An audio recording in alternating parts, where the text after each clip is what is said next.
Welcome. आपके ninth का physics का ये पहला चैप्टर है और ये चैप्टर है जिसमें पढ़ना है आपको मोशन। ठीक है, बट मैं आपको सबसे पहले आपको ये बता दूं कि ये पूरे चैप्टर में क्या क्या पढ़ना है, बेस क्या है। ठीक है, और इसमें बहुत सारे एनिमेशंस भी आपको दिखाए जाएंगे, बहुत सारे क्वेश्चंस, एडिशनल क्वेश्चंस है और जो भी इसको बहुत कॉन्शियसली और सीरियसली पढ़ना चाह रहा है वो इस लेक्चर को 1 बाय 1 देखेगा। ठीक है, ऑनलाइन देखिए, आप वहीं पे कमेंट करिए, वहीं पे आप क्वेश्चंस पूछिए और एक व्हाट्सअप नंबर दिया जाएगा आपको। आप उस पर अपना नाम, आपके स्कूल का नाम और व्हाट्सअप नंबर विथ अपना एक इमेज भेज सकते हैं ताकि मैं एक ग्रुप बना सकूं और उस ग्रुप में मैं इसमें जो जो असाइनमेंट सॉल्व करने के लिए आपको दिया है वो सारे चीज़ रहेगा। ठीक है, अब ये फिजिक्स का सबसे इम्पॉर्टेंट चैप्टर है। यदि आप आज समझ गए, मतलब जितना इंटरेस्टिंग है, यदि आपने ध्यान से नहीं सुना उतना ही टफ भी है। ठीक है, ये आज जो आप में से जो 11th में भी एक्सेल करना चाह रहा है, जो IIT निकालना चाह रहा है, ठीक है, या इवन आगे जाके नीट निकालना चाह रहा है, आपको फिजिक्स में जो सबसे पहला पोर्शन जब आप 11th में जाते हो तो यही मैकेनिक्स नाम से जाना जाता है इस पोर्शन को, और वहाँ पे सबसे ज़्यादा आपको प्रॉब्लम होनी शुरू हो जाती है यदि आपने 9th में अपना बेस बहुत ज़बरदस्त इस चैप्टर के थ्रू नहीं बनाया तो। ठीक है, तो मैं एक एक चीज़ आपको बताऊंगा, आपको बिल्कुल एक एक चीज़, आपको सिर्फ मेरे हर एक वर्ड पे ध्यान देना है। मैं बिल्कुल जीरो से स्टार्ट करूंगा और एक एक चीज़ समझाऊंगा। ठीक है, NCERT के हम लाइन बाय लाइन भी पढ़ेंगे, सारे क्वेश्चंस पढ़ेंगे, उसके एडिशनल में भी बहुत सारे क्वेश्चंस पढ़ेंगे, बहुत सारे एनिमेशंस के थ्रू भी हम पढ़ेंगे। मतलब जितना ज़्यादा हो सके सारे एक्टिविटी को 1 बाय 1 मैं डिस्कस करूँगा। कोई भी एक्टिविटी जो आपके बुक में रहता है, कोई भी चीज़ छोड़ा नहीं जाएगा। ठीक है, तो सबसे पहले मोशन को समझने से पहले इसका अपोजिट क्या होता है, मोशन का अपोजिट क्या होता है, रेस्ट। आपको रेस्ट समझना पड़ेगा कि एक्चुअली में रेस्ट क्या है, और रेस्ट को समझने से पहले आपको समझना पड़ेगा पोजीशन के बारे में। ठीक है, रेस्ट समझने से पहले आपको समझना पड़ेगा पोजीशन के बारे में। ठीक है, और पोजीशन समझने से पहले आपको समझना पड़ेगा कि रेफरेंस पॉइंट क्या है। ठीक है, रेफरेंस पॉइंट क्या है, ये बहुत ही इंपॉर्टेंट पॉइंट्स मैं बता रहा हूँ। रेफरेंस पॉइंट, अब सिंपल लैंग्वेज में हम कह सकते हैं, जैसे सपोज करो आप किसी भी चीज़ का एड्रेस बताना हो। ठीक है, तो आप क्या कहते हो, बस अड्डा चले जाना, बस अड्डा से राइट हैंड में 10 मीटर पे, ऐसा ऐसे करके आप बस अड्डा जो बोल रहे हो वो बस अड्डा क्या हो गया, रेफरेंस। तब आप बता रहे हो कि उसके राइट साइड में और लेफ्ट साइड में ऐसा है। ठीक है, तो रेफरेंस पॉइंट कोई ना कोई ऐसा पॉइंट रहेगा जिसके रेस्पेक्ट में आप बताने वाले हो क्या, पोजीशन किसी भी ऑब्जेक्ट का। तो सपोज करो कि ये ब्लू पॉइंट को मैं रेफरेंस पॉइंट कह देता हूँ। ठीक है, कैसे हम साइंटिफिक उसके फॉर्मेट में या फिजिक्स में हम कैसे रेफरेंस पॉइंट देखेंगे, बोलेंगे किसको बोलेंगे वो भी देखेंगे। सपोज रेफरेंस पॉइंट है और कोई एक ऑब्जेक्ट है जो इस रेफरेंस पॉइंट से लेट से राइट हैंड साइड में, एग्जैक्ट राइट हैंड साइड में, यहाँ पे यदि आप यहाँ पे खड़े हो और यहाँ पे t=0 पे है, t=0 पे ऑब्जेक्ट यहाँ पे है। मान लिया जाए कि यहाँ से जो डिस्टेंस है उसको आप x रिप्रेजेंट कर रहे हो और ऐसे इधर डायरेक्शन में जो भी होगा उसे x रिप्रेजेंट कर रहे हो, और यहाँ x = लेट से 10 मीटर है, 10 मीटर है। तो हम ये कहेंगे कि t=0 पे एक जो ऑब्जेक्ट है वो कहाँ पे है, किस पोजीशन पे है, x=10 मीटर पे। ठीक है, तो ये 10 मीटर क्या रिप्रेजेंट कर रहा है, पोजीशन। और पोजीशन को आपको बताने के लिए क्या चाहिए होगा, एक रेफरेंस पॉइंट चाहिए होगा, ये ध्यान रखना। ठीक है, तो रेफरेंस पॉइंट एक तरह से वो माइलस्टोन हो गया जहां से आप चीज़ों को जिसके रिस्पेक्ट में चीज़ों को बताते हो कि ये यहाँ से यहाँ होगा, ये यहाँ से होगा, ये यहाँ से होगा। ठीक है, ये यहाँ से 10 मीटर पे होगा, 20 मीटर पे होगा कोई ऑब्जेक्ट। ठीक है, तो ये पोजीशन है। अब सपोज करो मैं कहता हूँ कि t=0 पे ये यहाँ पे था और हमने देखा कि t=1 सेकेंड पे ही भी यहीं पे है, t=2 सेकेंड पे भी यहीं पे है, तो हम क्या कहेंगे, हाँ इसका पोजीशन चेंज नहीं हुआ है, यदि ये हर एक टाइम में आपको दिखता है नो चेंज इन पोजीशन, क्या दिखता है? No change in position, no change in position. तो यदि आपको ऐसा दिखता है कि अच्छा इसके पोजीशन में चेंजिंग हुआ ही नहीं, तो आप क्या कहोगे? ये रेस्ट में है। समझ में है? तो देखो, रेफरेंस पॉइंट से किसी ऑब्जेक्ट का, कोई ऑब्जेक्ट यहाँ पे था, यदि टाइम के साथ में पोजीशन चेंज नहीं हुआ तो हमने क्या कहा कि नो चेंज इन पोजीशन, और इसी चीज को हम इक्विवेलेंटली कहना शुरू कर देंगे ओके। दैट इज जो हमारा ऑब्जेक्ट है, दैट इज कि ऑब्जेक्ट जो है वो रेस्ट में है, object is in rest. Clear? तो एक चीज आपको समझ में आ गया कि ऑब्जेक्ट जो है वो रेस्ट में है, तो मीनिंग है कि वो अपना पोजीशन चेंज नहीं किया है। इसको हम जनरलाइज भी कह सकते हैं कि यदि एक कोई ऑब्जेक्ट है और सराउंडिंग के रिस्पेक्ट में उसने यदि पोजीशन चेंज नहीं किया तो हम कहेंगे कि वो रेस्ट में। ओके, तो पहला चीज मेरे ख्याल से आपको रेफरेंस पॉइंट समझ में आ गया, पोजीशन समझ में आ गया, रेस्ट समझ में आ गया। अब सपोज करो कि यही हम दूसरा केस लेते हैं, इसको हम मान सकते हैं कि दिस वाज केस फर्स्ट। ठीक है, यदि केस सेकेंड हम लेते हैं ऐसा, लेट्स से कि केस सेकेंड हम ऐसा ले लेते हैं कि फिर से एक रेफरेंस पॉइंट है, वो रेफरेंस पॉइंट सेम भी हो सकता है। हम ये भी अभी धीरे धीरे देखेंगे कि रेफरेंस पॉइंट हम फिजिक्स में कैसे लेंगे और आगे आते आते कैसा होगा। ठीक है, उस पर भी हम विचार करेंगे, एक एक पॉइंट पे डीप डाइव करेंगे। ठीक है, तो केस सेकेंड में यदि सपोज ये रेफरेंस पॉइंट है, यहाँ पे हमने रेफरेंस पॉइंट यहाँ पे बना रखा है और कोई ऑब्जेक्ट t = 0 पे, लेट से x = 10 पे था। मान लेते हैं, पहले कंडीशन वही मानते हैं कि x = 10 मीटर पे उसका क्या है? पोजीशन है। 10 मीटर पे उसका क्या है? पोजीशन है। एक कोई ऑब्जेक्ट है जो 10 मीटर पे t = 0 पे देखा गया और आपने उसे नेक्स्ट मोमेंट में देखा। लेट्स से उस नेक्स्ट मोमेंट को हम 1 मिनट कह देते हैं या 1 सेकेंड कह देते हैं, और 1 सेकेंड के बाद में इसका जो पोजीशन है वो बदल गया है। बदलने का फैशन डिफरेंट हो सकता है। जैसे यहाँ पे मान लिया कि हम यहाँ पे t = 1 सेकेंड, आफ्टर 1 सेकेंड ये x = 20 मीटर पे चला गया। ये एक केस है, ये 20 मीटर पे भी जा सकता था, ये 30 मीटर पे भी जा सकता था, ये कहीं पे भी जा सकता था, और ज़रूरी नहीं कि इस डायरेक्शन में, किसी डायरेक्शन में जा सकता था। ठीक है, यहाँ पे एक केस है कि ये 20 मीटर पे गया है। ठीक है, तो 1 सेकेंड पे ये 20 मीटर पे ये गया है, तो इसका मतलब ये नेक्स्ट मोमेंट में पोजीशन बदल दिया। तो यहाँ पे नेक्स्ट मोमेंट में पोजीशन बदलने का जो हमारा ऑब्जर्वेशन आया है, इसका मतलब इस केस में चेंज इन पोजीशन का केस है। इसमें हम क्या कहेंगे? Change in position, change in position. और चेंज इन पोजीशन जब होगा, चेंज इन पोजीशन होगा, तो हम कहेंगे okay, that is object is in motion. तो मोशन होने के लिए इसका मतलब टाइम के साथ में क्या होना चाहिए?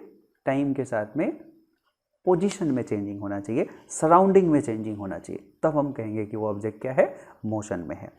अब आप खुद ही क्यूरियोसिटी एक अंदर से आ सकता है कि अच्छा इसमें ऑब्जेक्ट मोशन में है, मतलब पोजीशन में चेंजिंग हुआ है, लेकिन पोजीशन में चेंजिंग का नेचर क्या है? किस किस तरह से ये पोजीशन में चेंजिंग हो सकता है? कई बार तो आपको ये दिखेगा कि सपोज करो कि हम ऐसा कहते हैं कि उसको उसी ऑब्जेक्ट को देखने की कोशिश किए, अच्छा चलो देखते हैं तुम्हें, तुम आफ्टर 1 सेकेंड मतलब t = 2 सेकेंड पे कहाँ पे हो। तो हो सकता है कि वो कहे कि मैं x = 30 मीटर पे आ चुका हूँ। ठीक है, ऐसा भी नेक्स्ट में आप ऑब्जर्व करते गए और आपने t = जब 3 सेकेंड देखा तो वो x = 40 मीटर पे आ गया। तो एक खास नेचर आपको पता चल रहा होगा कि हर एक सेकेंड में ये equal amount of position changing कर रहा है, मतलब पोजीशन चेंजिंग में जो अमाउंट है वो इक्वल है। तो एक खास नेचर आपको पता चल गया कि अच्छा ये हर सेकेंड में एक इक्वल डिस्टेंस को ट्रेवल कर रहा है, ये इक्वल चेंज इन पोजीशन जो है वो इक्वल है। तो हम इसका एक नाम दे सकते हैं, इस मोशन का एक नॉमेनक्लेचर दे सकते हैं। तो मोशन को क्लासीफाई करने का वे हमें मिल सकता है कि अच्छा कि इसका जो नेचर है पोजीशन में चेंज करने का वो इस तरह का है। ठीक है, कि इक्वल टाइम में इक्वल डिस्टेंस ट्रेवल कर रहा है। तो हम इस मोशन को, खास तरह के इस मोशन को कहना शुरू कर देंगे कि ये यूनिफॉर्म मोशन है। इस तरह के सारे मोशंस और ये सब चीज़ हम देखेंगे, ठीक है। ऐसा भी हो सकता था कि ये 1 सेकेंड के बाद नहीं, ये 2 सेकेंड पे या ये 3 सेकेंड के बाद आपके पास 30 मीटर पे आया है। हो सकता है ये 3 के बाद ये 5 सेकेंड है और या 8 सेकेंड है, उसके बाद ये 40 पे आया है। मतलब पहले तो बहुत हाई स्पीड जल्दी से आया होगा, 1 सेकेंड में 20 मीटर ये ट्रेवल कर लिया, 10 मीटर ट्रेवल कर लिया सॉरी, और नेक्स्ट 2 सेकेंड लगाया 10 मीटर चलने में, फिर नेक्स्ट में 5 सेकेंड लगाया 10 मीटर चलने में। मतलब यहाँ पे जो नेचर है वो कुछ अलग आ गया। हम क्या कर रहे हैं, अलग अलग टाइम सेम डिस्टेंस ट्रेवल करने में लगा रहे हैं। तो हम इसको क्या कह सकते हैं कि ओ ये यूनिफॉर्म नहीं है, ये नॉन यूनिफॉर्म सा मोशन है। ऐसे करके सिर्फ ऐसा नहीं कि हम टाइम और डिस्टेंस के अनुसार से ही नेचर को प्रेडिक्ट कर सकते हैं, हम ऐसा भी कह सकते हैं अरे देखो ये यहाँ पे t=0 पे था और t=1 सेकेंड पे इधर पहुँच गया है, यहाँ पे पहुँच गया, नेक्स्ट में यहाँ पे पहुँच गया, नेक्स्ट में यहाँ पे पहुँच गया। मतलब ये डायरेक्शन में भी कुछ अलग तरीके का हो सकता है, ये डायरेक्शन भी चेंज कर सकता है। तो इसको पकड़ते हुए भी हम क्या कर सकते हैं, मोशन के नेचर को बता सकते हैं, ठीक है। तो इन सब सारी चीज़ों का हमें क्या है, एक सिस्टमेटिक स्टडी इस चैप्टर में करना है। तो मैं एक एक चीज़ बताऊंगा, ठीक है। अभी लाइन बाय लाइन भी हम एनसीईआरटी को पढ़ेंगे, लेकिन मुझे लगता है कि आपको ये चीज़ समझ में आया होगा। एक और बहुत इंपॉर्टेंट पॉइंट्स मैं यहाँ डिस्कस करना चाह रहा हूँ, उसको आप ध्यान से देखना। जैसे मोशन के साथ में, यही इस मोशन के साथ में आपने कभी ऐसा ऑब्जर्व भी किया होगा, और एक हम जस्ट सिंपल सा एक आपसे बात करते हैं। सपोज करो कि एक कोई कार है, ठीक है, कोई कार है और ये इधर डायरेक्शन में 10 मीटर पर सेकेंड से चल रही है, 10 मीटर पर सेकेंड से चल रही है, इस डायरेक्शन में चल रही है, ठीक है, इस डायरेक्शन में चल रही है। और आप भी साथ साथ इधर 10 मीटर पर सेकेंड से चल रहे हो, ठीक है। तो क्या दिखेगा, जैसे यहाँ पे आप साथ में थे t=0 पे, तो यदि t=1 सेकेंड पे हम देखेंगे तो दोनों के दोनों फिर से कहाँ पहुँच जाओगे, यहाँ पे कार पहुँच जाएगी और यहाँ पे आप पहुँच जाओगे। नेक्स्ट में आप फिर देखोगे कि नेक्स्ट सेकेंड में यहाँ पे गाड़ी और यहाँ पे आप पहुँच गए। यदि मैं आपसे पूछूं, जो अभी आपसे बात किया था, कि आपके रिस्पेक्ट में इसका पोजीशन क्या चेंज हुआ है। सपोज करो कि ये 2 मीटर पे ये कार थी, अभी भी क्या है, यहाँ पर भी 2 मीटर पे ही है, अभी भी क्या है, यहाँ पे 2 मीटर पे ही है। तो आपके रिस्पेक्ट में आप यदि रेफरेंस पॉइंट हो, इसका मतलब आपको ये भी पता चलेगा कि रेफरेंस पॉइंट जरूरी नहीं कि रेस्ट में रहे, रेफरेंस पॉइंट भी मूव कर सकता है, ठीक है। जैसे जैसे ये सब चीज़ हम केसेस को एक साथ लेना शुरू करेंगे, मोशन कॉम्प्लेक्स होता रहेगा, ठीक है। तो हमें सिंपल मोशन पढ़ना है, कॉम्प्लेक्स मोशन को हायर क्लासेस में पढ़ना है। तो आपको दिख रहा होगा कि आपके रिस्पेक्ट में ये 2 metre, no change in position. मैं कहूँ कि आप बताओ आपके रिस्पेक्ट में क्या हो रहा है, तो आप बोलोगे ओ मैंने तो ऑब्जर्व किया no change in position. No change in position यदि आपने ऑब्जर्व किया है तो डेफिनेटली हम कहेंगे कि ये रेस्ट में है। अब बताओ, लेकिन कोई आदमी एक ही जगह से बैठा हुआ यहीं पे है, और ये आदमी आपको और उसको दोनों को देख रहा है, ये बैठा हुआ है और इसको भी देख रहा है, इसको भी देख रहा है और आपको भी देख रहा है। यदि मैं इससे पूछूं कि क्या कार का पोजीशन चेंज हुआ है, तो ये कहेगा यस यस यस, ये कहेगा कि हाँ मैंने पोजीशन चेंज देखा है कार में, और मैंने पोजीशन चेंज आप में भी देखा है। तो इसके अनुसार से क्या हो गया कि there is change in position, there is change in position. अब यदि ये कहता है कि चेंज इन पोजीशन है, तो इसका सीधा सा मतलब है कि दैट इज, हम इसके अनुसार से ये मोशन में हो गया।